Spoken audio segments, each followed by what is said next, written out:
The post-credits sequence in Marvel movies is now its own mini-event.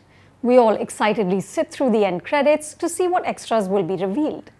As I waited in Thor Ragnarok, I started to study the end credits. I was stumped by the gargantuan size of the machinery behind the film. The massive teams of visual artists and assorted technicians. This wasn't a film crew, it was an army. The miracle is that despite the industrial dimensions, Thor Ragnarok has a personal voice and a distinctly loopy personality. The stakes are high. Superhero movies are always about the end of the world, which incidentally is what Ragnarok means. But there is a generous dose of silliness. Thor Ragnarok is genuinely funny, which makes it brilliant. This genius off-kilter sensibility is the work of New Zealand director Taika Waititi and screenwriters Eric Pearson, Craig Kyle and Christopher Yost.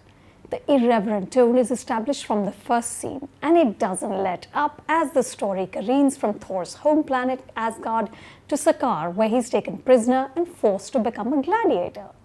Who does he fight? Our favorite green monster, the Hulk.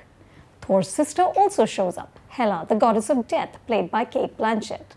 Wearing this antler-shaped headdress, Blanchett looks like she's having the time of her life. Hela is vicious, murderous, and superbly slinky. Thor also has to manage his wonderfully whiny and malicious brother, Loki, played by Tom Hiddleston. The great thing about Loki is that he's instantly relatable. Every family has one member who's greedy and selfish, but eventually comes through. And the gallery of colorful characters doesn't end there. Jeff Goldblum shows up as the Grand Master of Sakaar, a gaudy despot who keeps the populace happy with sadistic entertainment.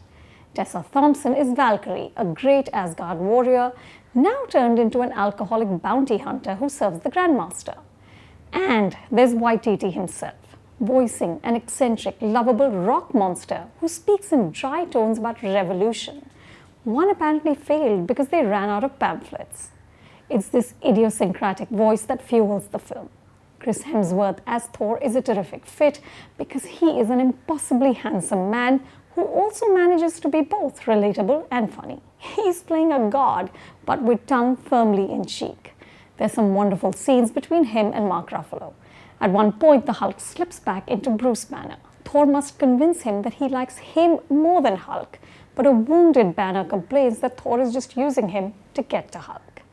Eventually, Thor Ragnarok must succumb to the third act CGI overkill, where creatures great and small, including a very large dog, go at each other. The action is not particularly elevating, but even here, as weapons are plunged into bodies, the goofiness remains intact. If you like your superhero movies to be grim and gritty, then this might not work for you. But if, like me, all you're looking for is a good time, then get to a theater right now, because Thor Ragnarok is a hugely enjoyable roller coaster ride. I'm going with 4 stars. For more reviews like this, subscribe to Film Companion Reviews.